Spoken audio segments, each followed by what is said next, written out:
In this video, I'm going to show you how to use WhatsApp on desktop. But if you're new here, please hit the like and subscribe button to stay updated. So now let's get right into this video. So what you want to do is go on your browser and search for WhatsApp for PC.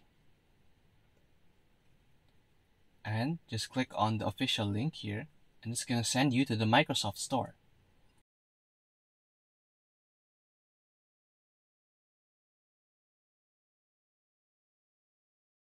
So all you have to do is press on Get and then download it.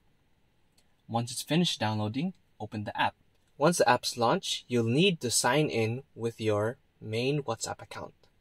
So just click on Get Started here. Then what you have to do is get your phone and then scan this QR code.